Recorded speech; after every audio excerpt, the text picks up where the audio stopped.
directly north, you gotta look this way.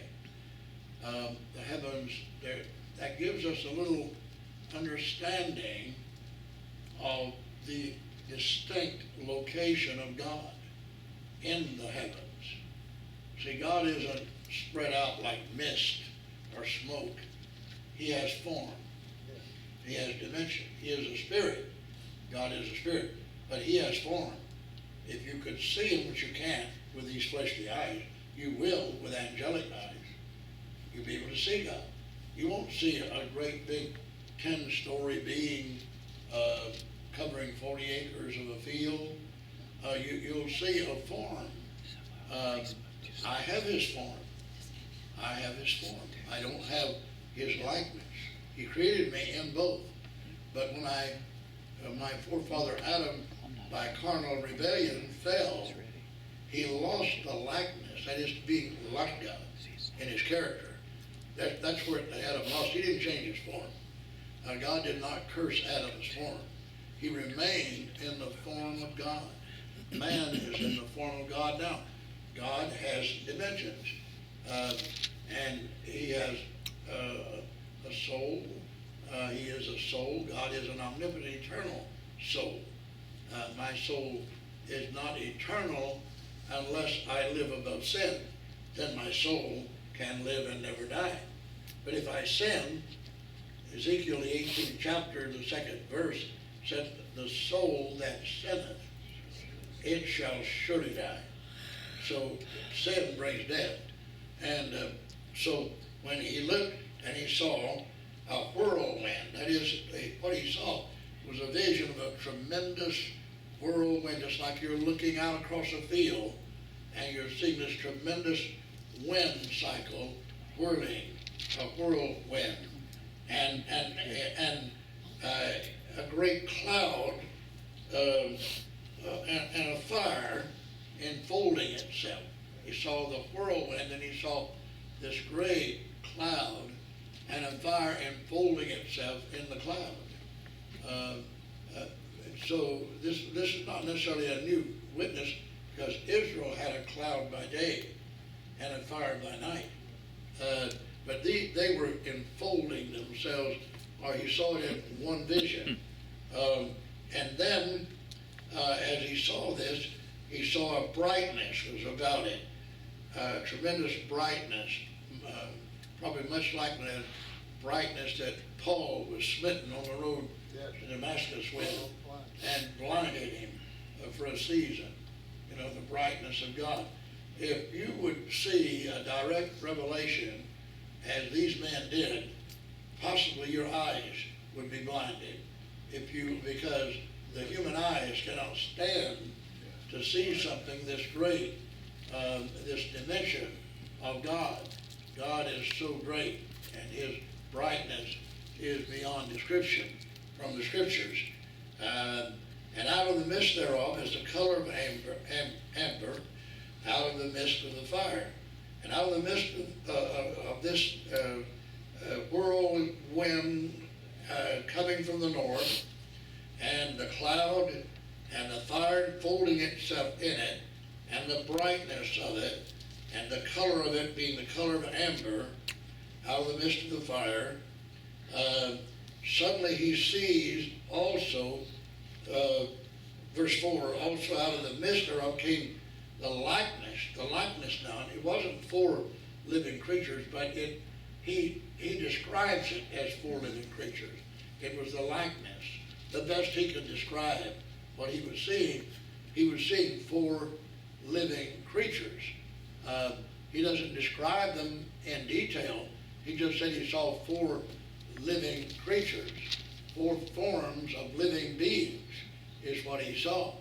And he didn't see animals, he saw living creatures.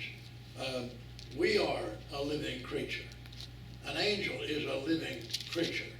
A creature, or a creation. And he saw these 4 living creatures, and this was their appearance. They had the likeness of a man. But what he saw was 4 angelic beings, because the angels have the same form as I have.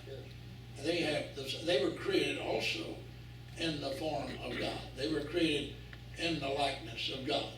So he saw in the likeness of a man these four living, eternal creatures or creations stepping out of this fire. And everyone, then he began to see this vision, and they began to take shape in vision. He first saw them as four living creatures of four angels. And then he began to interpret what he was seeing. And the interpretation was what you pick up in verse 6. See, they didn't have, they were not some monstrosity or some terrible, hideous creature, which a creation with four faces would have been. But it was the interpretation of what he was getting from this vision as he looked at these four living creatures, or the creation of God, angelic being.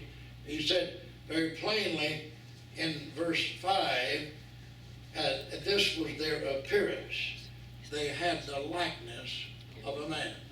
Then he begins to interpret, but everyone had four faces, and everyone had four wings, and their feet were straight feet, and the sole of their feet was like the sole of a calf's foot, and they sparkle like the color of burnished brass. Now what he was seeing here, he was seeing in his vision when the whirlwind of the day of Pentecost came. On the day of Pentecost, suddenly there came the sound of a rushing mighty wind.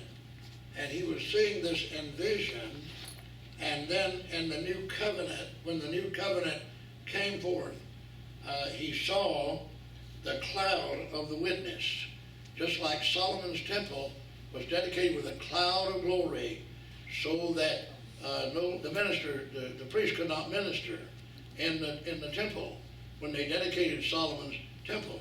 When the day of Pentecost came and they dedicated the temple of Christ, not the temple of Solomon, at about 120, that was the temple of Christ.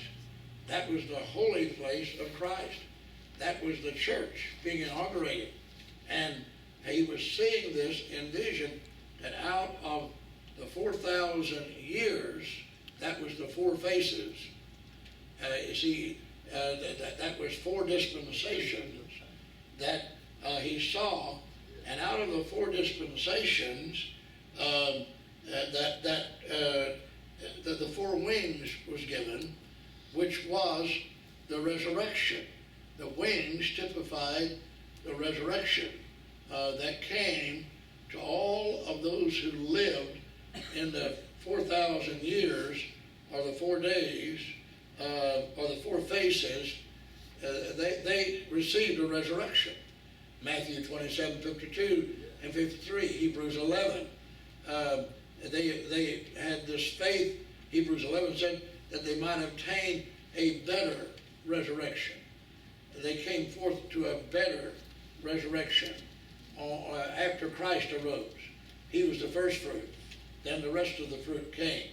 And they came from these four phases, or four dispensations, of this great whirlwind and this cloud of witnesses and this fire that enfolded itself. That was the one Spirit in one accord in one place on the day of Pentecost. And here come these prophets, and Abraham, Isaac, Jacob, that lived, and Ezekiel was seeing this in a vision, and seeing these four living creations from the 4,000 years that were resurrected and brought forth. And he said, Psalms 91 said, he that dwelleth in the secret place, this will give you help on the wings, he that dwelleth in the secret place of the Most High shall abide under the shadow of the Almighty. All the Old Testament saints dwelt in the secret place of the Most High. And they were in the secret place. They were remembered in the book of remembrance.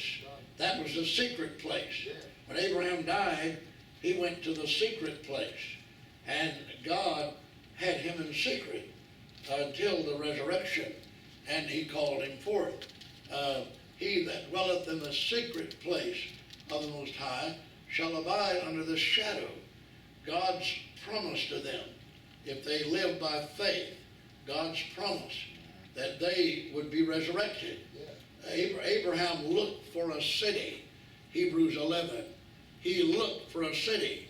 Where did he get that vision from? Not everybody had that. Not everybody looked for a city, but Abraham did. Abraham looked for a city, and that city was in that upper room on the day of Pentecost. That was the city of God. Jesus said to his disciples, you will be a city that is set on a hill that cannot be hid. That was the city of God. Abraham looked for a city whose builder and maker was God, a city which had foundations, because the law had no foundation. The law couldn't bring forth Abraham. Grace had to bring forth Abraham. And you dwelleth in I'm using Psalms 91, well, in the secret shall abide under the shadow of the Almighty. Then the next verse said, he shall cover him with his wings. He shall cover him with his feathers, rather. He shall cover him with his feathers, and under his wings shall thou trust. See, those wings was the promise of the resurrection to the 4,000 years that brought them forth and gave them living creation. And they became part of the four living creatures, four living creations that came from the 4,000 years. And their feet were straight feet. The scripture said, how beautiful are the feet of them. The feet of them that spread the glad tidings of the gospel of peace. Their feet were straight. They wouldn't have resurrected if they had not been straight. They were not crooked people. They were not thieves. They were not liars. They were not cheats. Those people came out as straight feet. They were straight. They walked a straight path to get out of that grave and come forth when Christ did. And then he likens their sole of their feet under the sole of a calf foot. Now look, I'll help you here with that. Look over in Malachi, the last chapter of Malachi, in chapter 4. Chapter 4 of Malachi, verse 1. For behold, the day cometh that shall burn as an oven. Now that day is 70 A.D. This is the prophecy of the judgment of Israel, that day. And for behold, the day cometh that shall burn as an oven. And all the proud, that was Israel, yea, and all that you do wickedly, shall be stubble. You'll be cut down. And the day that cometh shall burn them up, 70 A.D., the destruction of the Jewish nation, refusing the Messiah, saith the Lord of hosts, that it shall leave them neither root nor branch. For until 1948, Israel did not exist, root or branch, as a nation. Only in 1948, according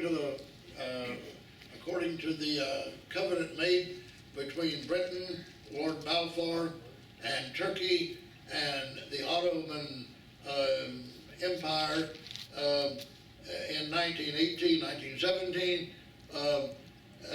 Israel was granted the right to form statehood, but they didn't get it until David Ben-Gurion gave his life literally for it until 1948. And the Star of David was raised again, and Israel came back as a nation, but up until that time, they were wiped out, didn't leave them root nor branch as a nation, fulfilling this prophecy. Then he said, but the second verse, but unto you that fear my name. Now this is the promise of the resurrection to Israel. No Gentile resurrected in Matthew 27, 52, 53. That was Jews. That was the Israelites that resurrected in Matthew 27. The Gentiles were not in the resurrection. Only there's one that's mentioned in Hebrews 11 that was granted mercy, and that's Rahab the harlot, because she hid the spies. But as a whole, the Gentiles